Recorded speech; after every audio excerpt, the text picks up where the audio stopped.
Off-road racing has long been considered one of the most demanding forms of motorsport. Unlike traditional racing, which takes place on paved tracks and controlled circuits, off-road events are held in environments where the terrain itself becomes an obstacle to be conquered. Drivers race across deserts, through forests, over mountains, and along specially designed courses that constantly test both the driver and the vehicle. The conditions in these races are rarely predictable. Loose sand, rocks, sudden elevation change, and long distances place enormous strain on both the machine and the driver. Mechanical failures are common, and even experienced competitors understand that simply reaching the finish line can be a significant accomplishment in itself. Because of these challenges, certain vehicles have stood out over the years, not only for their success in competition, but also for the ideas they introduced to the sport. Some race vehicles have represented important steps in engineering, influencing how off-road machines would be designed in the future. One of the most recognizable examples of this is a desert race truck known as Big Ollie. Hey guys, it's V and welcome back to our YouTube channel. Today I am in the Legends of the Dirt exhibit powered by Optima. The story of Big Ollie is closely tied to two important figures in American motorsports, driver Parnelli Jones and race vehicle builder Bill Stroppe. By the late 1960s, Jones had already developed a reputation as one of the most skilled and versatile drivers in the country, winning prestigious races such as the 1963 Indy 500 and the 1964 Pikes Peak International Hill Climb Championship. Bill Stroppe had built a reputation of his own as a highly respected builder of race vehicles.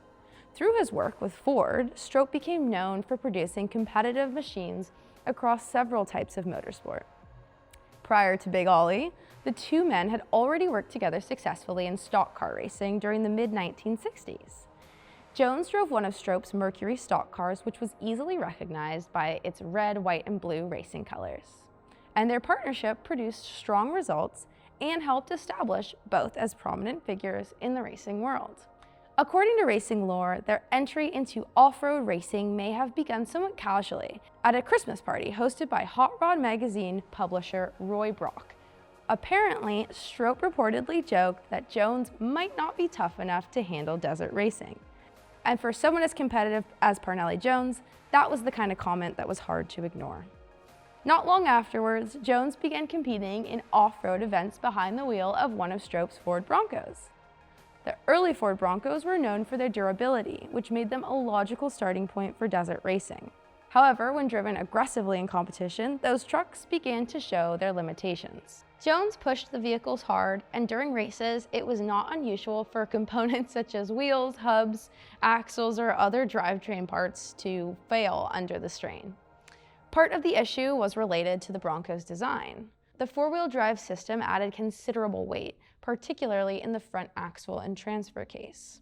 Combined with the relatively high center of gravity, the truck simply wasn't suited for high-speed driving. A potential solution emerged during a brief period when Ford executive Simon "Bunky" Knudsen explored producing a two-wheel drive version of the Bronco, with a lowered body, a twin I-beam front suspension, and an automatic transmission. The project was eventually abandoned, and the prototype ended up in Bill Stroppe's shop. When Parnelli Jones saw the vehicle sitting there, he immediately recognized that it might work well as an off-road race truck. He suggested converting the experimental vehicle into a competition machine. The idea proved successful. Shortly after the modified truck began racing, Jones and Stroppe used it to win the 1970 Baja 500.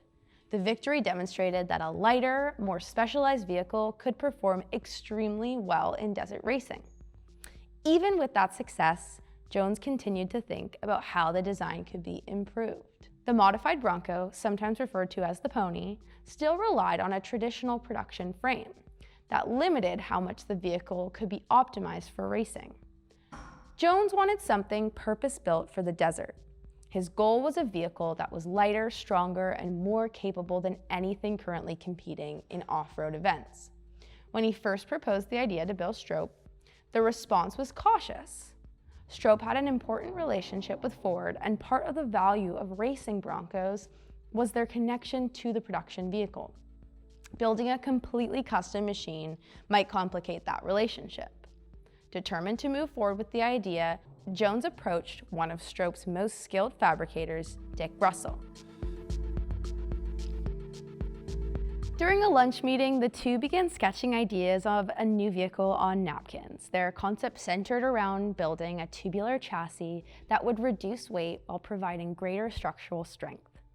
Russell began constructing the frame at home, quietly working on the project until word eventually reached Stroppe. Although there was some initial frustration that the work had begun without his involvement, Stroppe quickly recognized the potential of the design. The project was moved into his shop in Long Beach, where the vehicle could be completed with full professional resources. At the center of the truck was a TIG-welded chassis constructed from 4130 chromoly steel tubing. Unlike modern race vehicles, which were designed using computer simulations and advanced engineering software, Big OLY was developed through hands-on experience and traditional fabrication techniques.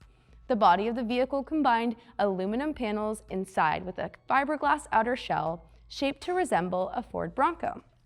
However, the body had been narrowed and shortened by several inches to better fit the compact tube frame chassis underneath. The suspension system was another important part of the design. The front suspension used a modified version of Ford's twin I-beam system, which had originally been developed for production pickup trucks. In Big OLY, the system was heavily adapted for racing use. Instead of the standard radius arms used on factory vehicles, the truck used trailing arms mounted near the front of the chassis that extended back towards the axle beams. This allowed the front wheels to react more smoothly to uneven terrain while at speed. At the rear, the truck used a 4-link suspension combined with a transverse panhard rod to keep the axle centered. By modern standards, the suspension travel might appear modest, roughly 10 to 12 inches in the front and slightly less in the rear. But during the 1970s, this represented groundbreaking off-road capability. Power for the truck came from a Ford 351 Windsor V8 engine, producing approximately 350 to 400 horsepower. Again, a far cry from the 1,000 horsepower motors seen in modern off-road race trucks today, but a monstrous number for the Baja 1000 of the early 1970s. The engine used a Holley carburetor mounted on a high-rise intake manifold, along with performance camshafts and custom headers designed to improve airflow and reliability.